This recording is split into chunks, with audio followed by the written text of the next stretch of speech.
Hello, everyone, and welcome to this wonderful session with author Rishi Raj. He has done numerous books that talk about various aspects of India's history, various aspects of India's history after independence. Indo-China War is something he has written about. The Siachen War is something, Glacier is something he has written about. So he has done a lot of work in this area. And he's here with us today. So I'm sure this will be a lovely session. Sir, आप हमें अपनी किताबों की inspiration के बारे में थोड़ा बताएंगे? आपने ये सब्जेक्ट क्यों चूज किया? सबसे पहले मैं सभी देखने वालों को और सुनने वालों को नमस्कार मेरी तरफ से। और जैसा कि कपिल जी ने बताया कि मैं जिन सब्जेक्ट्स पे लिखता हूँ, मेरी विधा यही है बेसिकली। तो आपका जो सवाल है कि इंस्पिरेशन कहाँ से मिलता है मुझे? हाँ जी सर। तो एक्चुअली इट स्टार्टेड इन 2012 जब मैंने अपनी एक किताब शुरू की थी, देशभक्ति के पावन तीर्थ। तो बेसिकली नॉर्मली आप देखते हैं जब कोई भी हिस्टोरिकल बुक लिखी जाती है तो वो फैक्ट्स उठा करके लिख दी जाती है, पर चूंकि मैं एक हिंदुस्तान ऑलमोस्ट पूरा घूम चुका हूँ, करीब 34 राज्य मेरे हो चुके हैं, 2 सिर्फ छूटे हुए अभी तक।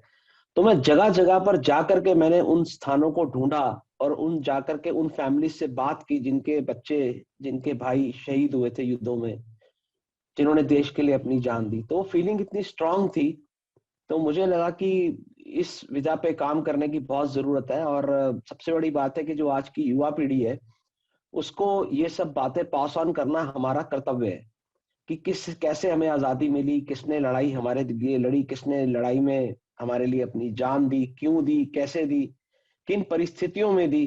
तो ये आज की युवा पीढ़ी को, आज के युवाओं को, आज के बच्चों को बताना बहुत जरूरी है। और इसीलिए मैंने इसको एक तरह से अपना मिशन बना लिया। यहीं से मुझे इंस्पिरेशन मिली कि कुछ करना चाहिए, और तब से लेकर के 2013 से 2021 आ गया है, 22 लगभग आ ही गया है। तो अभी भी मेरा ये मिशन चालू है और जब तक मतलब मैं जीवित हूं तब तक इस पर काम करता रहूंगा। ठीक है सर, फैंटास्टिक।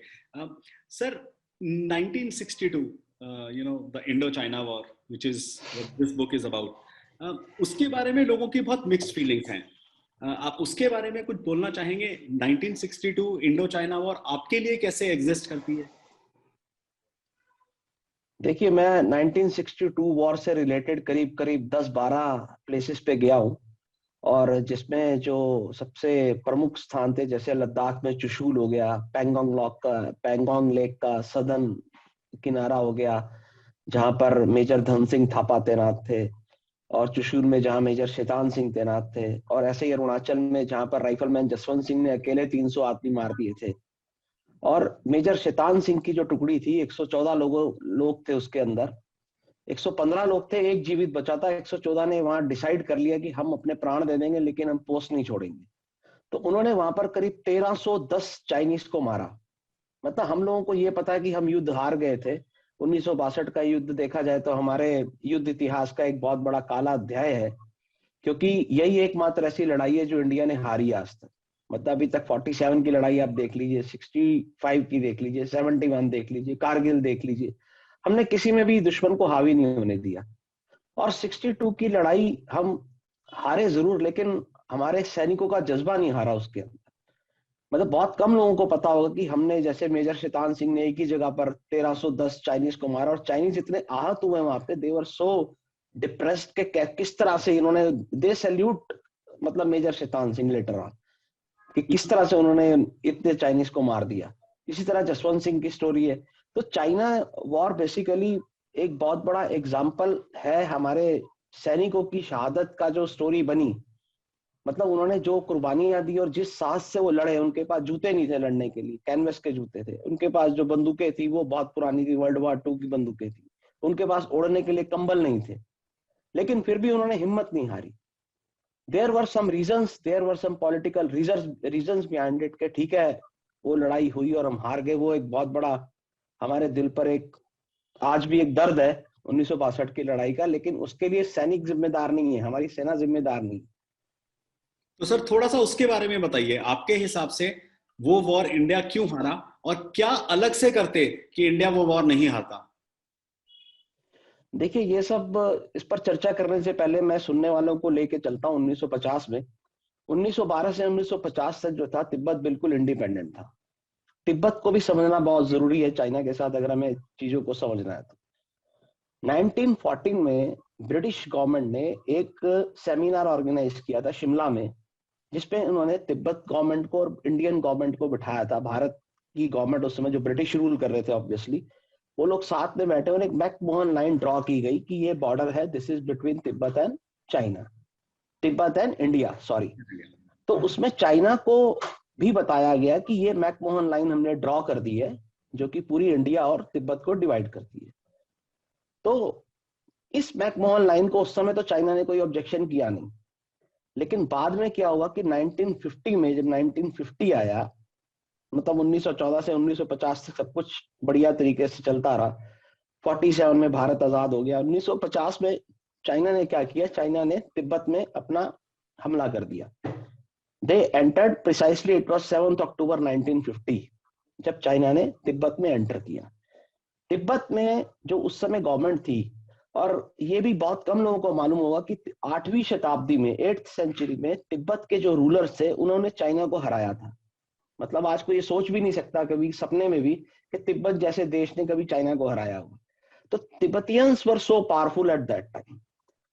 तो तिब्बत ने जो उस समय हराया था, they were very strong, Chinese were not at that time. तो 1950 में जब चाइना ने अटैक किया तिब्बत के ऊपर, तिब्बतियन गवर्नमेंट ने इंडिया को रिक्वेस्ट किया कि आप हमारा साथ दीजिए, हमें चाइना से बचाइए, और कुछ नहीं कर सकते तो आप कम से कम यूएन में हमारी बात उठाइए, क्योंकि eight that time Tibet was not the member of UN. But India की जो उस समय से थी, जो पकड़ थी, वो यूएन में बड़ी स्ट्रांग थी, क्योंकि 1954 में हमारे नेहरू जी जो थे वो पंचशील का सिद्धांत लेकर के आए। तो पंचशील के सिद्धांत ने जो है उनको यूएन में काफी ख्याति दी, लेकिन जो फायदा इंडिया को उठाना चाहिए था अपनी यूएन में अपनी रेपुटेशन का, वो उन्होंने चाइना को दे दिया। तो China was given seat in UN as a permanent member, all of you know. तो कुल मिलाकर के 1950 में जब ये सब विवाद शुरू हुआ, तो चाइना ने वहां पर कब्जा शुरू कर लिया। तो हुआ क्या उसके बाद कि मैकमोहन लाइन को चाइना ने बाद में कंट्रोवर्शियल कर दिया कि नहीं जी, ये लाइन को हम मानते नहीं है, ये एरिया हमारा है, ये ऐसा है, ये वैसा है। तो ये झगड़ा जो है बढ़ता गया। फिर 1950 में जब चाइना ने ये स्टेप लिया, तो हमारे जो उस समय सरदार पटेल थे, सरदार पटेल ने नेहरू जी को एक चिट्ठी लिखी, उनको वार्न किया कि चाइना ने अगर तिब्बत में अटैक किया तो हो सकता है कल को इंडिया के साथ भी कुछ ना कुछ करेगा, तो we should be more careful. हमें ज्यादा भाव नहीं देना चाहिए चाइना को और बड़ा संभल के चलना चाहिए। लेकिन उस समय जो बुद्धिजीवियों की सोच थी उस हिसाब से काम चलते रहे। और कुल मिला के जब 1962 आया, 1962 में जब Chinese, it was precisely October 1962, Chinese जो है हमारे अरुणाचल के बॉर्डर की तरफ आके करीब 50,000 की संख्या में चाइनीज आकर वहां पे जमा हो गए, हमें पता नहीं चला। तो उन्होंने फिर हमारे ऊपर अटैक कर दिया। तो हमारी स्थिति उस समय देश में ये थी कि people were so confident, few people were so confident, कभी भी चाइना तो नेहरू जी के राज में कभी अटैक कर ही नहीं सकता इंडिया पे, क्योंकि दोस्ती इतनी गहरी है, हिंदी चीनी भाई भाई हैं। और नेहरू जी भी 62 से करीब 5-7 साल पहले चाइना गए थे, वहां पर उनका रेड कारपेट वेलकम किया गया था। वहां इनका इतना खुले दिल से स्वागत किया गया कि कोई सपने में नहीं सोच सकता कि ये लोग जो आज इतना स्वागत कर रहे हैं, तो कल को भारत की पीठ में छुरा घोंप देंगे। तो नेहरू जी ने अपने कुछ विचार थे, तो और ऊपर से जो हमारे उस समय रक्षा मंत्री थे, उन्होंने भी ये सोचा, कुछ जो हथियारों की फैक्ट्रीज थी कुछ उनको बंद कराने पे काम शुरू कर दिया कि नहीं, ये तो परिकल्पना से ही परे है कि चाइना भारत पर अटैक करेगा। But even though everybody knows कि अटैक हुआ, और नेहरू जी भी, ऐसा नहीं है कि नेहरू जी को बहुत आघात लगा उस अटैक से, उनको भी सपने में ये अंदाजा नहीं था कि चाइना कभी भारत पर अटैक कर सकता है, और वो भी इतनी बुरी तरह अटैक करेगा। और मतलब कि इतने हमारे उन्होंने अंदर घुस गए, हमारे क्षेत्र में काफी अंदर तक घुस गए। तो फाइनली चाइना जो है उसने हमारा बहुत सारा area, around it was 42,735 square kilometre area उन्होंने हमारा कब्जा लिया। और इतना एरिया कब्जा करने के बाद भी जब संसद में एक सांसद होते थे हमारे महावीर त्यागी जी, तो वो भी संसद में मौजूद थे।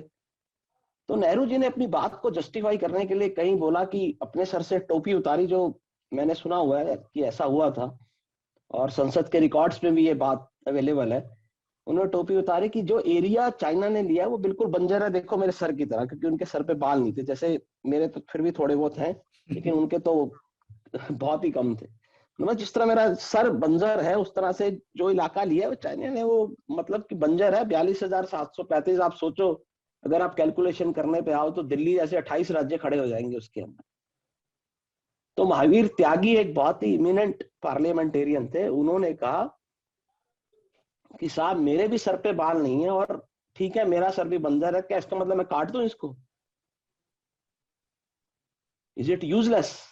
तो उसका जवाब नहीं था। तो खैर ये हिस्टोरिकल ब्लंडर्स हैं जो हुए। और चाइना वॉर, अगर हम समय रहते अपनी तैयारियां करते, और चाइना पर बेसिकली ये एक विश्वासघात था, विश्वासघात की कहानी थी basically China India China war. हमने बहुत ज्यादा विश्वास कर लिया चाइना के ऊपर, जो नहीं करना चाहिए था।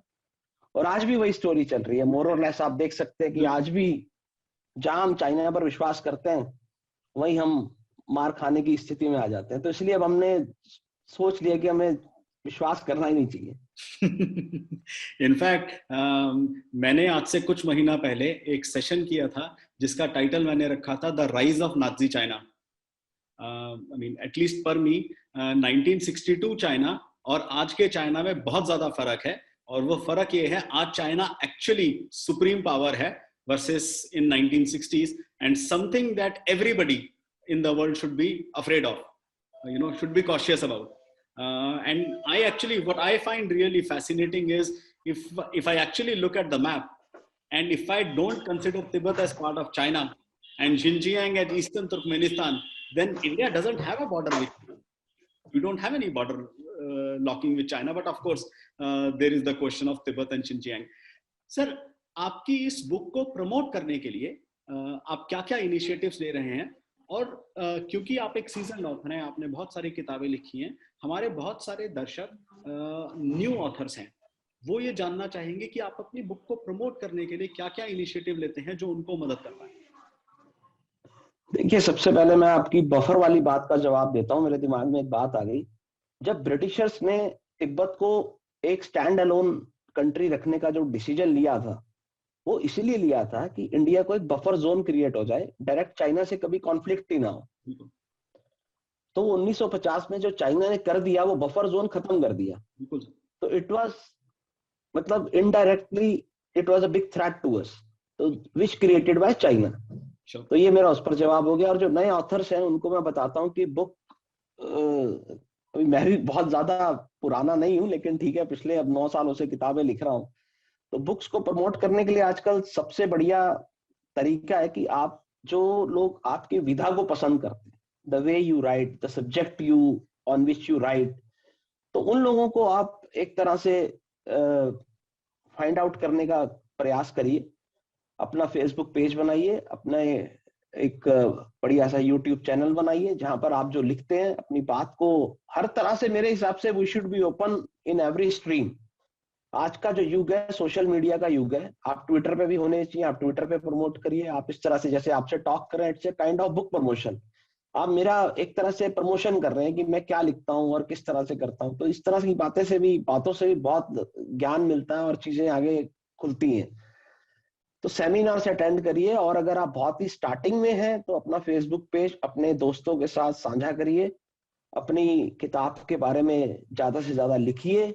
और मुझे याद आता है कि एक बार एक बहुत बड़े ऑथर ने किसी लिटरेरी फेस्टिवल में बोला था कि we should do promotion of our book shamelessly. मुझे बड़ा अजीब लगा सुन के। मैं कहा यार ये क्या बोल रहे हैं, लेकिन फिर जब उन्होंने ब्रीफ किया तो उन्होंने कहा कभी भी शर्म मत करिए, बिकॉज जो हमारी किताब है इट्स आवर बेबी। मतलब आप जितने भी महीने किताब लिखने में लगाते हैं, आप 5 महीने लगाते हैं, आप 10 महीने लगाते हैं, 11 महीने लगाते हैं, तो इट्स एक तरह से, मुझे पर्सनली ये फील होता है जब मेरी कोई किताब बाजार में आती है तो मुझे लगता है मेरी डिलीवरी हो गई। जैसे एक औरत की डिलीवरी होती है, उसका जब बच्चा होता है तो she become so much relieved. तो मेरे दिमाग से इतना बड़ा प्रेशर रिलीज हो जाता है जब मेरी कोई किताब लॉन्च होती है। Sure. तो वो हमारा बेबी है, और बेबी को प्रमोट करने में शर्म कैसी? ठीक है, आप लोगों की, हर किसी की अपनी सोच है, हर किसी को इंडिया चाइना पसंद नहीं हो सकता। मतलब बहुत ही कम लोग होंगे जो अब जानना पसंद भी करेंगे कि भाई देश को आजादी कैसे मिली। लोग कहते हैं हमें क्या, ठीक है दिलाई आजादी। मतलब ये भी एक बहुत बड़ा हार्ड फैक्ट है कि 7.5 लाख लोगों ने अपनी जान देकर हिंदुस्तान को आजाद कराया। बिल्कुल आप बताइए कि कितने लोगों को ये बात पता होगी? बिल्कुल सर। आप किसी से पूछ लीजिए, वो 2-4 नाम बता देंगे। अब मैं किसका नाम लूं किसका नाम ना लूं वो अच्छा नहीं लगता, लेकिन मैं तो उन 7.5 लाख शहीदों को हमेशा हर प्लेटफॉर्म से श्रद्धांजलि देता हूं, जिन्होंने देश के लिए अपनी जान दे दी, जिसके अंदर 8 साल का बच्चा भी था और 60-65 साल का कोई वृद्ध भी था। Sure sir, sure. Absolutely fantastic thought. We should always, know those people, always be respectful of those people. Sir, ये एक थोड़ा सा इंटरेस्टिंग क्वेश्चन है that I think a lot of authors don't want to answer, but let me still ask. आपकी सारी लिखी हुई किताबों में आपकी सबसे फेवरेट कौन सी है और क्यों है? वाकई सवाल टेढ़ा है। जैसे मैंने आपको बताया कि हर किताब हमारी बेबी होती है, तो ये बच्चे हैं हमारे जो किताबें हैं, तो डिफरेंशिएट करना बच्चों में अन्याय हो जाता है। लेकिन फिर भी मैं आपको बता देता हूँ कि मेरी जो पसंदीदा पुस्तक है वो क्यों है। जैसे मैंने आपको स्टार्टिंग में बताया कि देशभक्ति के पावन तीर्थ, देशभक्ति के पावन तीर्थ को मैंने इस तरह से डिजाइन किया है कि एक 150 पेज की किताब के अंदर आपको पूरा इतिहास पता चल जाता है कि भारत की आजादी का जो जर्नी स्टार्ट हुई थी 1857 से। मंगल पांडे को जहां पर फांसी दी गई, मैं उस स्थान पर गया, वहां से मैंने अपनी जर्नी शुरू करके 99 कारगिल वॉर तक पहुंचा। I went to Kargil twice. तो इन सब चीजों को जिस तरह से हमने एक धागे में पिरोने की कोशिश की है, वो अगर आज की युवा पीढ़ी, आज के बच्चे, आज के स्कूल की लाइब्रेरीज में वो किताब पहुंच जाए और बच्चों को 2 घंटे में पता चल जाएगा, एक ब्रीफ मिल जाएगा कि देश को एक्चुअली आजादी मिली कैसे, तो ये इसलिए बुक मेरी फेवरेट है। श्योर, बिल्कुल, फैंटास्टिक थॉट। सर, आपकी बुक का पब्लिशर प्रभात प्रकाशन है। क्या ये पहली आपकी बुक है जो प्रभात प्रकाशन के साथ कर रहे हैं, या आप अपनी सारी बुक्स उनके साथ करते हैं? थोड़ा इस पे विजिबिलिटी डालेंगे? देखिए, मैं खुद एक नौकरी पेशा आदमी हूँ, और मेरी जो नौकरी है बहुत डिमांडिंग है, तो समय निकालना बहुत ही मुश्किल होता है मुझे। It is very difficult to go in the market and find publishers, ठीक है ना। और प्रभात प्रकाशन के बारे में ये कि राष्ट्रवादी, वो लोग किताबें छापने में नंबर 1 है पूरी इंडिया में। बिल्कुल तो सर। इस तरह की सब्जेक्ट्स जो उनके हैं वो मेरी सोच के साथ बड़े मेल खाते हैं। श्योर सर जी, खाली और मेरी अब तक, sorry, go ahead ji please. जी आप बोलिए। मैं बोल रहा था, खाली राष्ट्रवादी किताबें नहीं छापते हैं। मैं पर्सनली प्रभात जी से कुछ बारी मिला हूँ, खुद भी बहुत राष्ट्रवादी, खुद ही बहुत देशभक्त हैं। देखिए, जो खुद होगा तो उसके विचार वैसे होंगे और वो तभी उसी इन चीजों को प्रमोट करेगा, बिल्कुल बिल्कुल सर। है ना। तो और भी बहुत अच्छी किताबें, लेकिन मेनली इस विधा पर मेरी उनसे सोच बड़ी मैच करती है। और मेरी मोस्टली क्या, सारी किताबें उन प्रभात जी ने छापी हैं, सिर्फ एक को छोड़कर, क्योंकि उस समय हमारा परिचय नहीं हुआ था। मेरी पहली किताब जो आई थी, कैलाश मानसरोवर गया था मैं 2012 में। तो जब मैं आया तो मुझे लगा एक कालजयी यात्रा संपूर्ण हो गई, बहुत बड़ा काम हो गया एक हिंदू होने के नाते, क्योंकि मेरे 12 ज्योतिर्लिंग 4 धाम हो चुके थे। हम्म। तो फिर मुझे मेरा लेखक बनने का सफर ही वहीं से शुरू हुआ। मुझे लगा ये इतनी जो यात्रा ईश्वर ने मुझे प्रदान की है, तो इसके अनुभव मुझे साझा करने चाहिए लोगों के साथ। श्योर। तो वो किताब मेरी आई थी, उसके बाद तो सब प्रभात प्रकाशन के ही से है। बहुत ही बढ़िया सर। सर, अगर हम आपकी इस किताब के बारे में बात करें, तो एक तो आपका इस किताब में सबसे फेवरेट चैप्टर कौन सा होगा? कौन सी वाली किताब में? आपकी 1962 चाइना वॉर। मैंने आपको जैसे बताया कि it has started from 1857, hmm. Right. उसके बाद मैंने इसमें जलियांवाला बाग भी कवर किया है, क्योंकि it was the biggest massacre in the history of India. Hmm. उसके बाद मैंने इसमें अंडमान निकोबार काला पानी भी कवर किया है, क्योंकि वो भी एक बहुत बड़ा इंसिडेंट है, एक प्लेस है ऐसा कि जहां पर हर हिंदुस्तानी को जाना चाहिए। हम्म। तो सारे ही चैप्टर्स एक से बढ़कर एक मेरे दिल के करीब है, सारे के सारे। मतलब मैं उसमें बिल्कुल डिफरेंशिएट नहीं कर सकता कि ये चैप्टर बहुत बड़ी है। ठीक है सर। सर, इस किताब में से 3 चीजें जो शायद ऑर्डिनरी रीडर्स को नहीं पता होंगी, वो क्या होंगी? इसमें कई चीजें मेरे पास फीडबैक्स जो आते रहते हैं इस किताब को लेकर के, जैसे कि भगत सिंह की समाधि कहाँ पर है, ठीक है, भगत सिंह का पैतृक निवास कहाँ पर है, इंडिया में था, किस जगह पर है, मैं वहां पे लेकर के गया हूँ इस किताब में। मंगल पांडे को फांसी किस जगह पर हुई, उस स्थान पर। इसी तरह से कुल मिलाकर श्याम जी कृष्ण वर्मा के बारे में आपने सुना होगा, लेकिन कम लोगों ने सुना होगा श्याम जी कृष्ण वर्मा को। कितने बड़े वो देश प्रेमी थे, और लंदन में उन्होंने इंडिया हाउस में किस तरह से लोगों की सेवा की और क्रांतिकारियों को सपोर्ट किया। मदन लाल ढींगरा की बात करें, इसी तरह से सरदार उधम सिंह की बात करें। जब मैं लंदन गया तो लंदन में स्पेशली मैं पेंटनविल जेल गया जहां पर उनको फांसी दी गई थी, और कैक्सटन हॉल में गया जहां पर उन्होंने माइकल ऑडवायर के ऊपर गोलियां चलाई थी। मैं इंडिया हाउस गया जहां वीर सावरकर रहते थे। तो कुल मिलाकर के ये सारी चीजें जो है सारी बहुत इंपॉर्टेंट है। श्योर सर, 1962 के अंदर इंडो चाइना वॉर हुआ, एंड आज जो सिचुएशन बना हुआ है, देर आर skirmishes, मतलब कोई ऑल आउट वॉर नहीं हुआ, but there are skirmishes, and then this entire case of corona virus and whatever China has been doing, and what China has been doing across the globe, from the stand that they have taken in the South China Sea, to the problems that they are having with Vietnam, to the problems that they are having with Thailand, to the problems that they are having on this side. Of course, Tibet is a different story altogether, to whatever they are doing in other parts with their issues with Japan and everything. आपके हिसाब से India का इस समय पर China को लेके सही स्टैंड क्या होना चाहिए? देखिए, अगर आप आज से 60-70 साल पहले जाते हैं और चाइना का मैप देखते हैं, तो चाइना का मैप आपको इतना सा दिखाई देता है। बिल्कुल सर। 60-70 साल में वो इतना बड़ा हो गया। तो बिल्कुल। उनकी जो एक्सपेंशन की भूख है ना, वो बढ़ती जा रही है। मतलब चाहे आप हम्बन टोटा श्रीलंका में देखिए कितने पोर्ट्स बना रहे हैं, वो जिस तरह से पाकिस्तान में बना रहे हैं, उनका जो सारे प्रोजेक्ट्स चल रहे हैं, सबका एम एक ही है कि एक्सपेंशनिज्म। तो ये एक्सपेंशनिज्म के चक्कर में ही उनके रिलेशन सबसे खराब हो रहे हैं। तो डेवलपमेंट चाइना ने किया, नो डाउट, उन्होंने बहुत अच्छा डेवलपमेंट किया है, लेकिन एक वो कहते हैं कि जब तक नियत साफ ना हो ना, तब तक कोई भी काम फलीभूत होता नहीं है। तो पड़ोसी अच्छा तभी माना जाएगा जब उसकी नियत भी साफ हो। ये नहीं कि वो सिर्फ लिप सर्विस दे और मीठी मीठी बातें करे और पीछे से हमारे को पीठ पे छुरा घोंपे, तो ये नहीं चलने वाला। और ये भी बात है कि 2014 के बाद सिचुएशन बड़ी चेंज हुई है इंडिया की। पहले जो हम चाइना की आंखों में आंखें डाल करके बात करने में थोड़ा सा हेजिटेट करते थे, क्योंकि हम उस लेवल पे नहीं थे या हमारी हिम्मत उस लेवल की नहीं थी। पर आज वो भारत नहीं रहा, भारत भी बदल गया। ये बात चाइना को भी मालूम है कि 2014 के बाद जिस तरह से लगातार हम अपने आप को, अपनी सेना को उन्नत बना रहे हैं, अपने हथियारों को डेवलप कर रहे हैं, अपनी वायुसेना को हम उन्नत बना रहे हैं, तो अब भारत भी डरने वाला नहीं है। भारत के पास भी बहुत बड़ा सपोर्ट है। तो मुझे लगता नहीं कि कभी आने वाले टाइम में वॉर कभी भी होगा। वॉर ऑप्शन ही नहीं है दोनों कंट्रीज के लिए। ये स्कर्मिश जो आप बोलते हैं, इस तरह की ये घटनाएं छोटी मोटी होती रहेंगी, ठीक है। अब बड़े बड़े देशों में छोटी छोटी बातें होती रहती है। Sir, do you think there is a bigger play, not necessarily about a physical war, but there is some other bigger play that may happen in the next some time or next few years between India and China?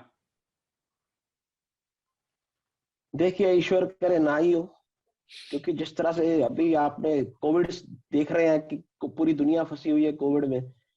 तो Covid में क्या हुआ, कैसे हुआ, ये अभी भी एक संशय का विषय बना हुआ है। मतलब अभी तक कोई पता नहीं कर पा रहा है कि वुहान की लैब में हुआ क्या था।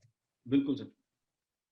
तो अभी उस मुद्दे पर कुछ भी कहना मुश्किल है, लेकिन हाँ, अगर संशय तो है ही कि मतलब इस बात पर डाउट है कि किसी ना किसी की तो शैतानी लगती है। और बायोलॉजिकल वॉर्स फ्यूचर में तो बोला ही जाता है कि बायोलॉजिकल वॉर्स ही होंगी, अब तो बंदूकों से लड़ाई होगी नहीं। लेकिन कोविड का ट्रेलर देख के तो लगता है कि भगवान करे कभी ऐसा वॉर किसी भी देश में ना हो। श्योर सर, अर्ली 2000 से लेके almost 3-4 years back तक, a lot of people were talking about this being the millennium for Asia, with India and China coming up as bigger superpowers, and how they should collaborate, how they should work together, and there was a lot of bonhomie that was being talked about, और बहुत सारा भाईचारा आपस में शायद operate भी हो रहा था।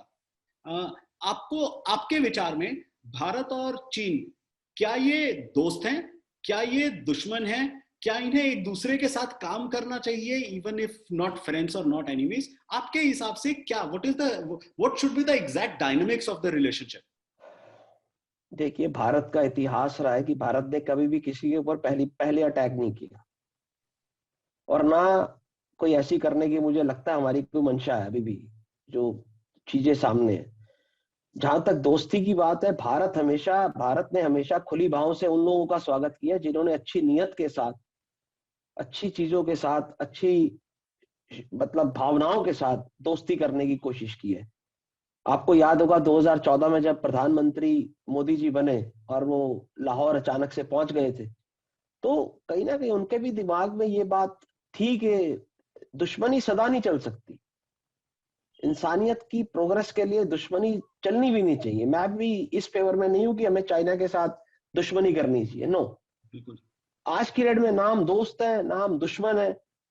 एक ठीक है, पड़ोसी है तो पड़ोसी, वो कहते हैं ना कि आपके पास पड़ोसी बदलने की ऑप्शन नहीं होती, तो बेटर रहता है कि पड़ोसियों में आपस में सुलह रहनी चाहिए। तो हमारे साथ सुलह रहे, चीन अच्छे एक मित्र की तरह रहे, अच्छी नीयत के साथ रहे, अच्छे दोस्त की तरह रहे, तो भारत भी खुली बाहों के साथ स्वागत करने के लिए तैयार है। सर, मगर जब आप ये बोलते हैं तो इसके दो एस्पेक्ट्स होते हैं। एक एस्पेक्ट होता है फ्रेंडशिप, विच सेज, एक सर ये भी होता है ना कि आप दोस्ती तो वहां रख सकते हैं जब सामने वाला भी अपनी दोस्ती बना के रखे। जबकि in a lot of cases, and probably you are right, 2014 के बाद में हमारे देश के डायनामिक्स थोड़े बदले हैं, मगर अगर आप ओवरऑल देखेंगे तो भारत हमेशा चाइना से थोड़ा दबाव में रहा है। मैं डर के रहा है नहीं बोलूंगा, मगर थोड़ा दबाव में रहा है। तो क्या जो दोस्ती भाईचारा आप बोल रहे हैं, क्या वो एक दबाव की तरह रहेगा, या उसको कैसे मैनेज किया जाएगा? नहीं नहीं, दबाव की बातें तो पुरानी हो गई है। मतलब जैसा मैंने आपको बताया कि 2014 से पहले का भारत, या अगर हम 70 के दशक की बात करें, चाइना युद्ध के बाद की बात करें, ठीक है हम लोग थोड़े प्रेशर में थे क्योंकि हम उतने उन्नत नहीं थे जितना चाइना था। लेकिन अब ऐसी कोई स्थिति है नहीं। अब ये बात चाइना को भी पता है कि इंडिया अब दबने वाला में नहीं है, क्योंकि हम जो करोड़ों रुपए का आयात निर्यात होता है, आयात कम हमारा, तो आयात ज्यादा होता है, निर्यात कम होता है। तो we are also very big market for China, that is also very important aspect for them, they can not ignore it. बिल्कुल सर। कि मतलब हम दादागिरी दिखाने के चक्कर में अपना अरबों खरबों रुपए का नुकसान कर ले, वो भी चाइना अफोर्ड नहीं कर सकता। बिल्कुल सर। तो वो भी समझदार लोग हैं। तो सब दोस्ती से काम ले, प्रेम से काम ले, तो सब लोग मानवता पूरी एक साथ प्रोग्रेस करे ना, हम तो उस पर यकीन रखते हैं। ठीक है सर। सर, चाइना की तरफ से आपको क्या लगता है, क्या चेंजेस होने चाहिए उनकी फॉरेन पॉलिसी टुवर्ड्स इंडिया में? देखिए, एक्सपेंशनिज्म जब तक चाइना का मोटो रहेगा तब तक कुछ भी नहीं हो सकता। उनको हर हाल में हमारे साथ जो सीमा विवाद है उसको सॉल्व करना पड़ेगा। अरुणाचल प्रदेश को लेकर के बार बार वो जो हर 6 महीने बाद, साल बाद उंगली उठा देता है कि अरुणाचल प्रदेश हमारा है, ये हमारा है, तो वो चीजों से उनको बचना होगा। और जो ब्लंडर्स हुए हैं पास्ट में, जिनकी वजह से टेंशन्स दोनों कंट्रीज में हुई है, तो चाइना को भी ये समझना चाहिए कि उनको सदा सदा के लिए हमें मिटाना होगा अगर आगे बढ़ना है। बार बार हम अरुणाचल प्रदेश की बात करके, बार बार हम लद्दाख की बात करके, हम अक्साई चीन की बात करके, ये सब करके हम नहीं कर सकते आगे। कुछ बदलाव तो उनको करने होंगे। सर, अगर अगले कुछ सालों में दो सुपर पावर बनती हैं, एक यूएस और एक China, so you know what they are calling as the new cold war, India को कहां अलाइन करना चाहिए? देखिए, अभी जो स्थिति है वो तो, उससे तो यही लगता है कि यूएस इज बेटर चॉइस। क्योंकि अभी तो हम चाइना के साथ, तो आप भी जानते हैं ये बात, सब देखने वाले दर्शक भी जानते हैं कि आज की डेट में अगर आपको ऑप्शन मिले कि आपको यूएस का हाथ पकड़ना है चाइना का, तो आप ऑब्वियसली यूएस का हाथ पकड़ेंगे। लेकिन जिस हिसाब से हमने रशिया और यूएस को बड़ा एक तौलते हुए दोस्ती रखते हुए, नपी तुली दोस्ती रखते हुए आगे बढ़े हैं, वो भी दोनों ध्रुव प्रतिद्वंदी थे एक समय में, तो लेकिन आज इंडिया के दोनों कंट्रीज के साथ रिलेशन बहुत अच्छे हैं। Sure. तो हमें तो बड़ी चतुराई के साथ आगे बढ़ना है, और जो देश हमारे साथ अलाइन अच्छा करेगा, पॉजिटिवली करेगा, तो ऑब्वियसली, वो कहते हैं ना कि राजनीति में कभी भी स्थायी मित्र और स्थायी दुश्मन नहीं होता। Sure sir. तो सर, किसी देश की प्रोग्रेस में भी यही बात लागू होती है। बिल्कुल सर। सर, पिछले कुछ दशकों में चाइना ने अपनी मेजॉरिटी पॉपुलेशन जो पुअर होती थी उसको पॉवर्टी से बाहर निकाला है.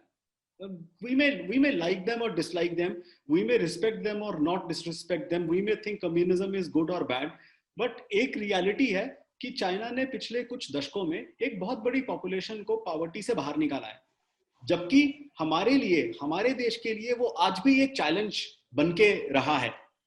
अगर हमें कुछ चीजें सीखनी हो, अच्छी या बुरी कैसा भी करके, बट अगर हमें कुछ चीजें चाइना से सीखनी हो जो उन्होंने सही की हैं पिछले कुछ दशकों में, जो भारत को आगे चल के देखनी चाहिए, वो क्या होंगी सर?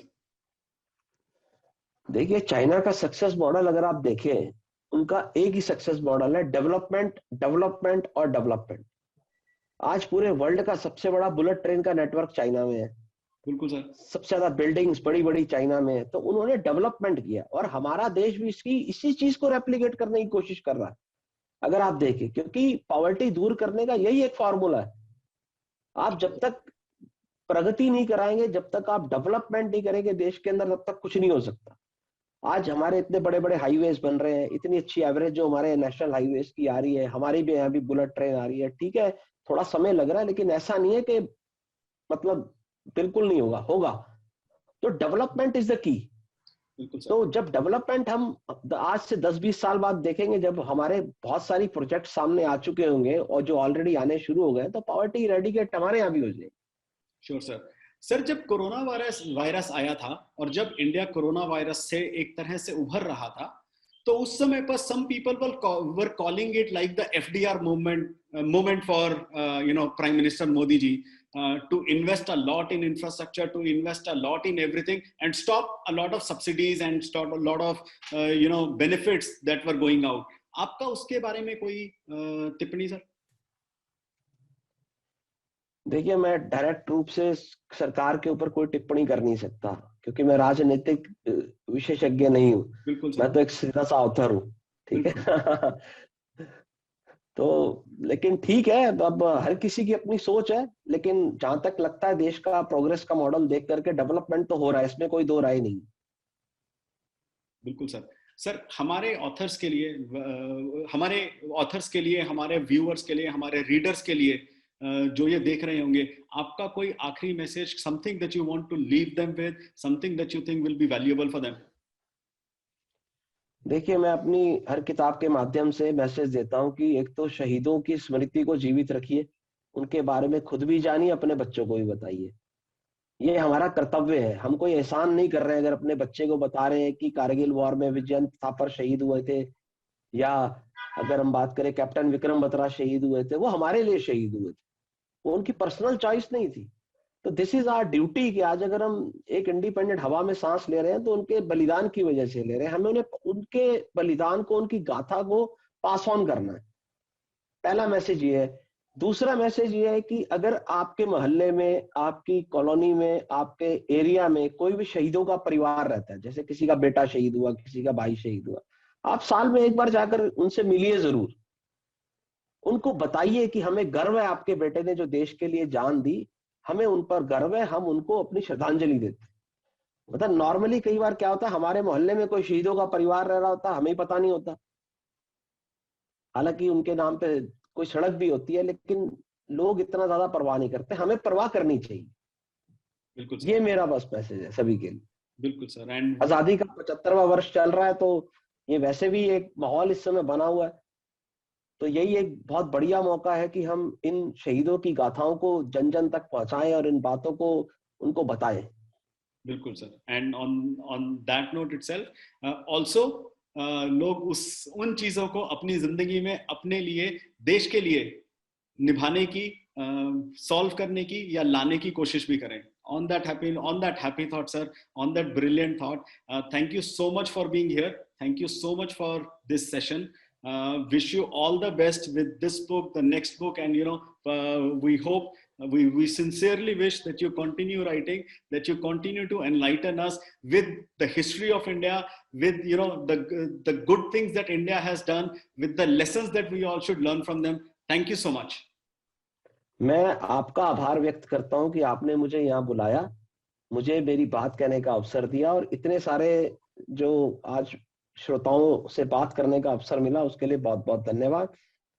बहुत बहुत धन्यवाद। धन्यवाद सर, नमस्कार।